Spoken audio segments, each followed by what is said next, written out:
They always said, you can't make it. You're from the barrio. You can't succeed in that industry. You'll never make it. Well, I proved them wrong. We celebrate determination. To see firefighters that are Hispanic shows kids out there that they can accomplish this goal. We celebrate history. It's very important for us to share our stories, to share our music, to show our culture. We celebrate success. We've created like this linked arm army of incredible women. We are planting seeds for future generations. We have pride in our community. We are contributing to our community, and we are successful in many different ways. You're watching Arizona's Family, celebrating Hispanic heritage. I'm Nicole Kreitz. Thanks for joining us. I'm here at the Mercado in the heart of downtown Phoenix. This first opened in 1989, starting out as a shopping complex for Hispanic restaurants and tiendas, home to the first ever Hispanic art museum in Arizona. Today, it houses several programs for Arizona State University. There was a time we didn't see the representation or voices of Hispanic culture in the news unless it was bad news. I got to sit down with one of the first bilingual on-air reporters in Phoenix who shot to network fame in LA, then came back to the Valley to amplify the stories that just weren't being told.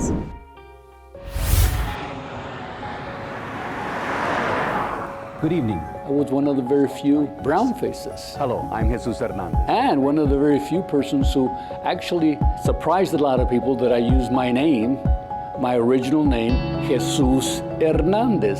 And people like, what? What did he say? From day one, Jesus Hernandez has been true to his roots and all in on a dream. At one point, my news director wanted me to change my name, wanted to change it to Joe Hernandez. Before he broke into the industry in the early 70s, there were plenty of people who told him he'd never make it, including his professors. I had a real thick accent.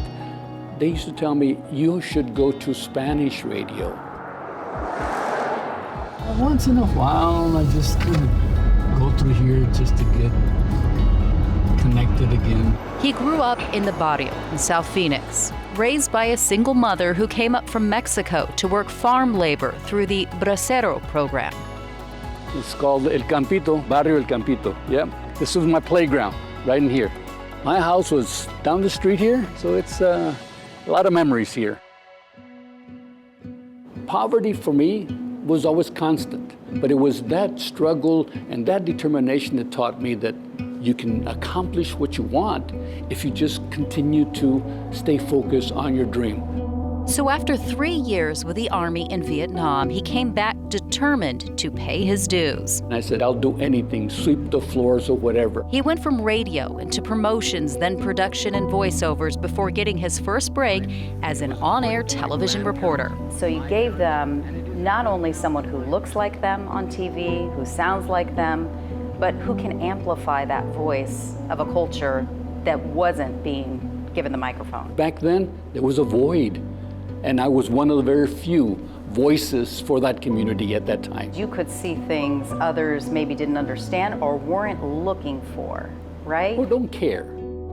There is a magic that's He produced a documentary on the rich culture in Cuba and traveled to Mexico for the historic first visit from the Pope in 1979. El Papa de la Juventud, El Papa de la Juventud. And I told my producers, they're saying that he's the Pope of the youth, the younger generation. And he says, what do you mean? And we then shifted the focus of the story to talk about that. Jesus put his heart into his storytelling and quickly catapulted to anchor CBS News in Los Angeles. Channel 2's Jesus Hernandez joins us. He came back to his roots in the Valley for family. When I got into the industry, I used to take my boys, hey, come on, you gotta help me.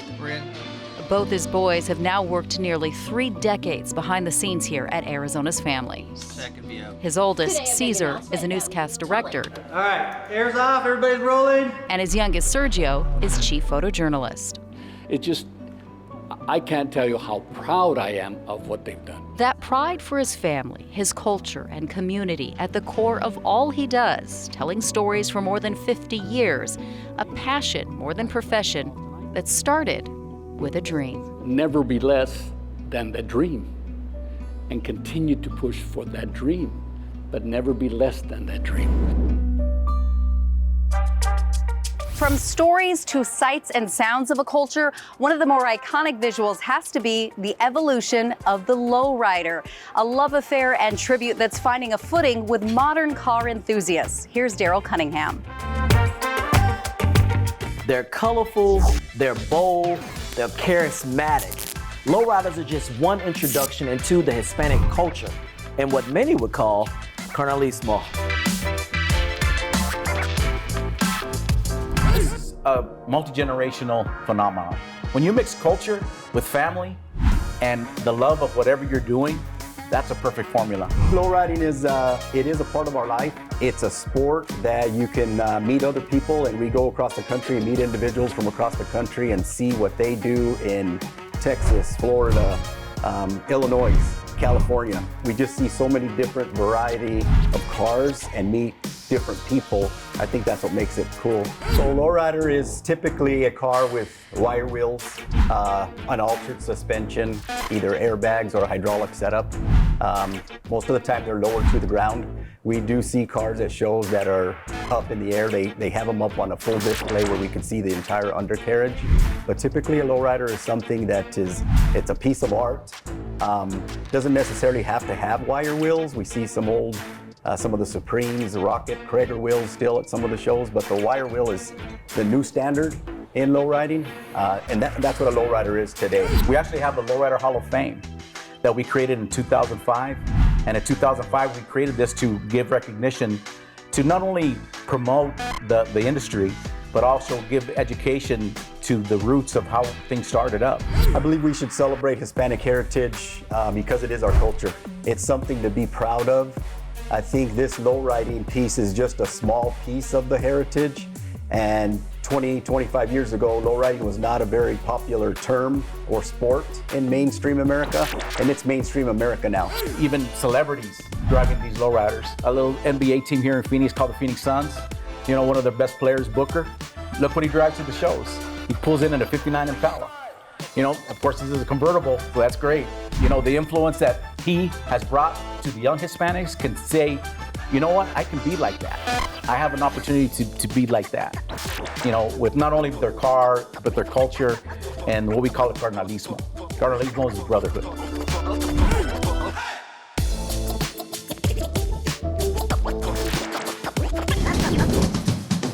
You hear the drums and signature double beat. Next thing you know, you're on the dance floor. We're talking about the cumbia, a staple in the Latinx community. And here in the Valley, there are a wave of bands embracing the rhythm. Here's Simone Cucurulo.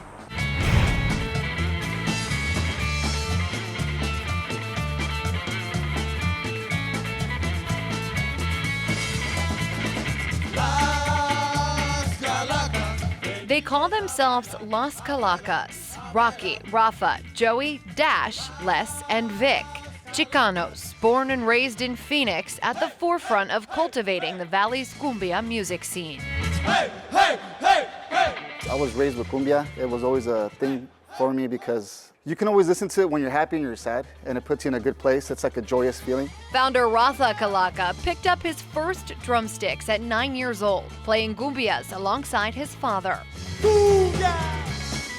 Fast forward some 30 years later, and the band he created infuses punk, metal, hip-hop, and reggae to create its own melting pot style of the genre. Rafa calls it all part of his purpose. The way that the people just dance, and for that hour and a half, 2 hours, it's like people forget about their problems. And we just feel it's like important just to keep that cumbia alive, especially if you're writing and composing that stuff that's original. Their stride for originality, in some ways an act of rebellion for the six who say they don't play by the rules. Music is supposed to be an expression, and when you play, it's like you're supposed to express yourself, and cumbia, again, is just the way to do it. Sometimes someone will bring an idea, or sometimes Raph will just play, and I'll just figure something out, and then it's kind of cool, it sticks. If not, we'll just trash it or keep working on it. But it's all really organic, you know. The band's creation in 2017 energizing a wave of others to follow and drum up their own cumbia-infused style across the state.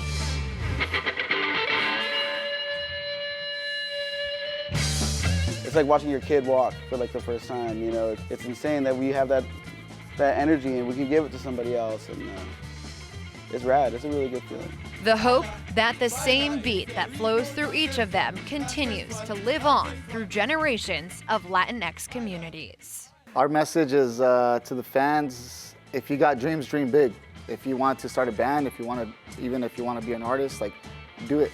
Like, don't talk about it, be about it. Just go out there and attack.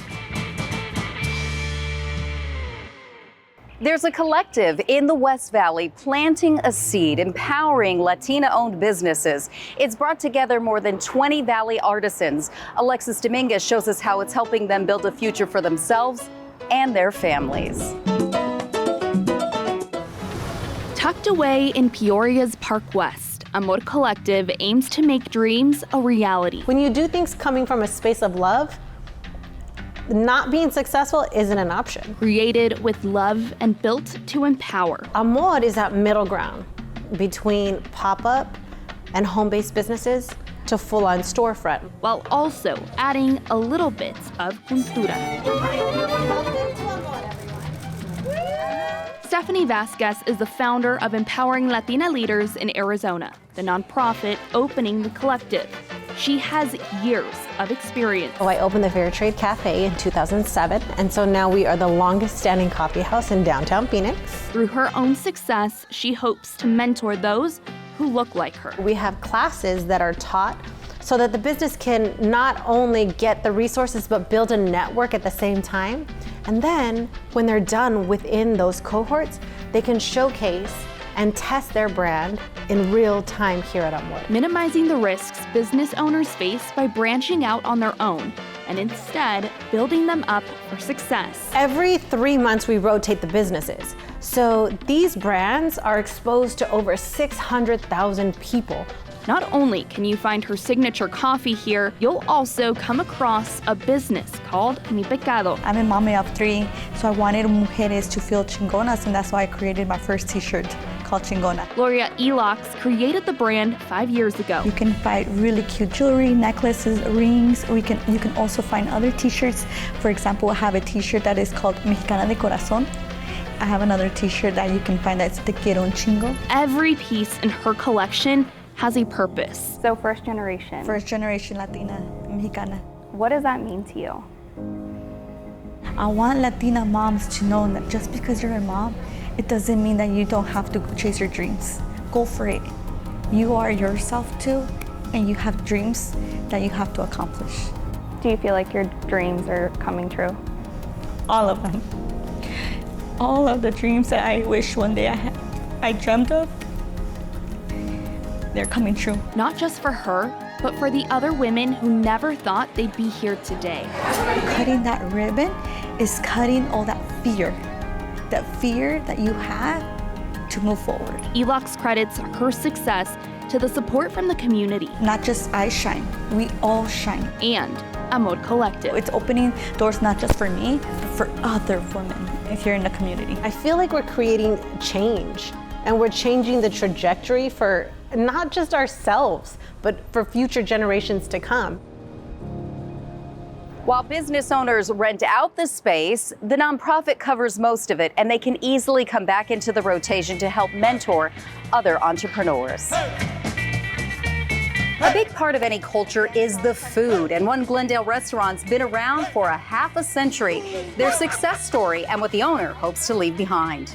And giving back to the community is nothing new for firefighters. Keep it here to meet this unique group of first responders who've made it their mission to educate the community and mentor others. You're watching Arizona's Family, celebrating Hispanic heritage.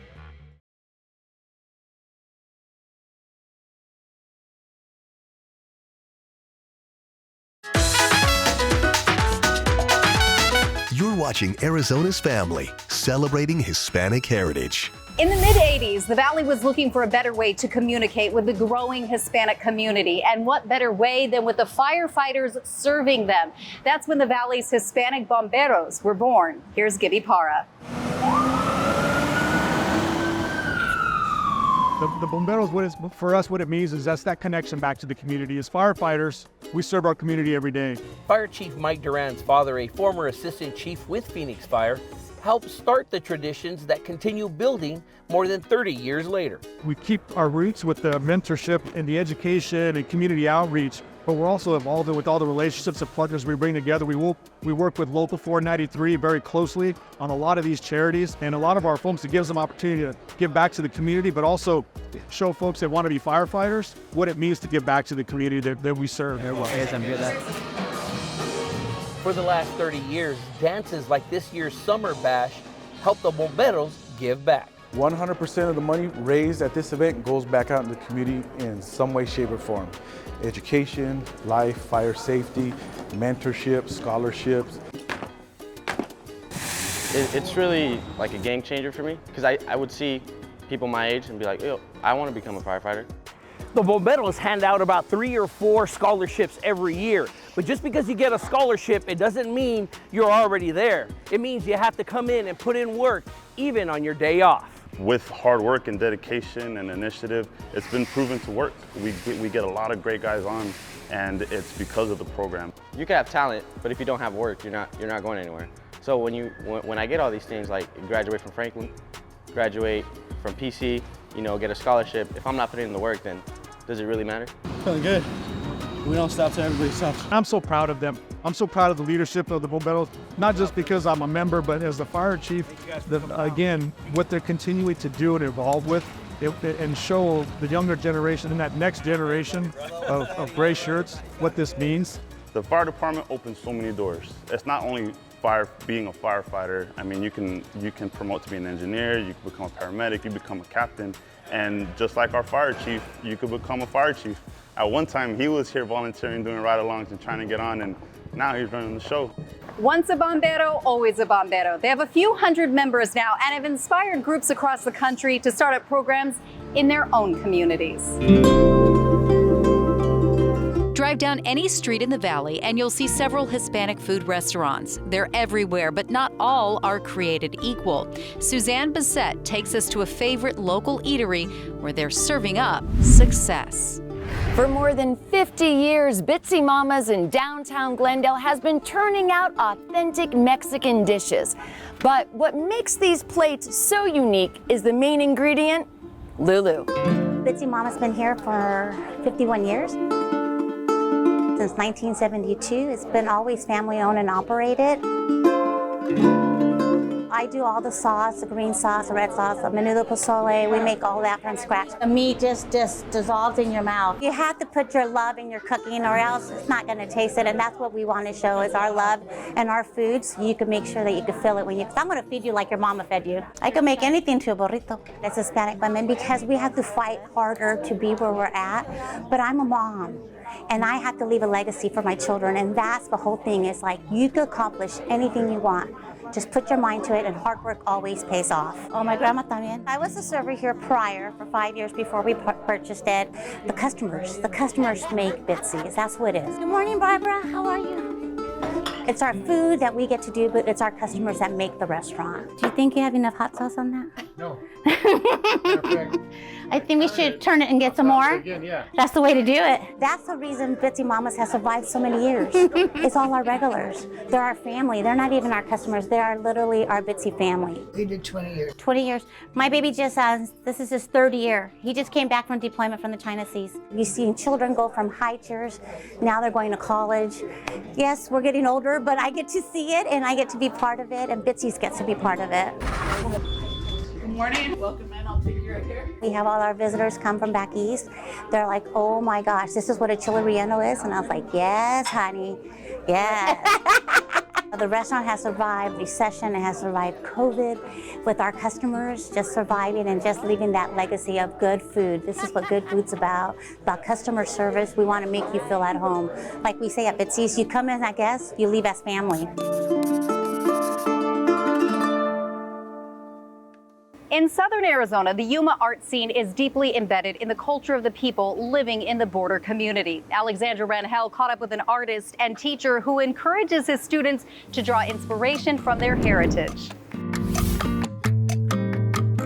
The Hispanic Latino culture is one that is often celebrated through artwork, and one local artist is doing just that with his vibrant ceramic sculptures that can be viewed right here at the Yuma Art Center.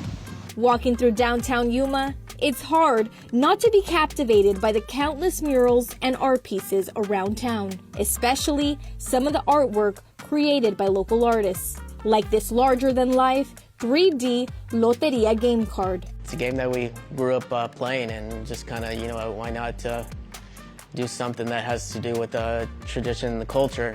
Albert Escalante, born in California but raised in Yuma, says his inspiration comes from within. He first got into art in high school. Fell in love with it, plus my family was a big part of it, big influence, uncles and everything else. He's now a ceramics teacher at San Luis High School and teaches open pottery at the Yuma Arts Center. Mom and Dad were agriculture workers.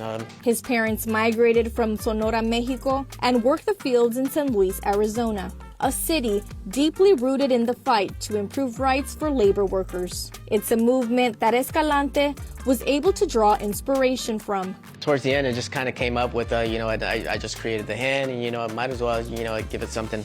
And it does represent such obvious, si se puede. From his famous gordita sculptures to some skull pieces, his work highlights the Mexican culture. I evolved to more of the Aztec, Mayan cultures and things like that, and sometimes I dab in a little bit of the food trucks. He hopes people can understand the meaning behind his work and inspires his students to do the same through their art. And that's where the inspiration comes from, from within and, from your background, your culture. As for the Yuma art scene, it's gotten bigger throughout the years, and, just like this place. Escalante says it's a hidden treasure nobody knows about.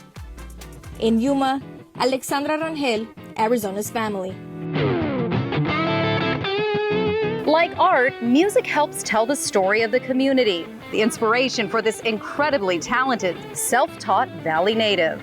You're watching Arizona's Family, celebrating Hispanic heritage.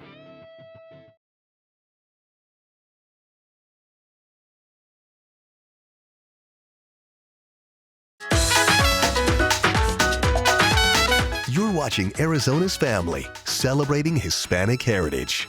Imagine playing air guitar to a song from your favorite band. What about playing Jimi Hendrix or Carlos Santana, never having had a lesson? Photojournalist Gilbert Zermeño introduces us to Christopher Chili Lopez.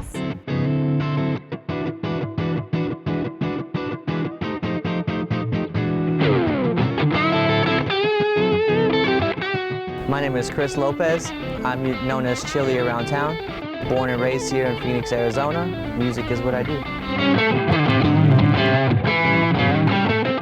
I'm self-taught, and I really just learned off of videos and watching live performers such as Stevie Ray Vaughan and Jimi Hendrix, Carlos Santana, and just watching their hands, and I just sort of picked it up. It just felt normal and natural. It just felt easy. I play with a lot of various artists here locally, and so Char's Live is definitely the place to be at right now. And I play with Alexis Janae, who's a local artist. A lot of R&B, neo soul music. It's just amazing place to be at. Thank you guys so much. Thank you. Welcome. Also, a seasonal place called the Southern Rail. It allows me to really throw out my blues chops, and something that I don't really do often, which is a trio, guitar, bass, and drum. And it's just like a simple dinner time, but it's right off the patio and at a time where it's just beautiful weather, and it's just a nice place to enjoy the patio. And yeah, here's some blues. My dad came from Mexico as well, so he was born and raised in Sonora, Hermosillo. He brought me my first guitar. I just picked it up, and I just kind of felt right.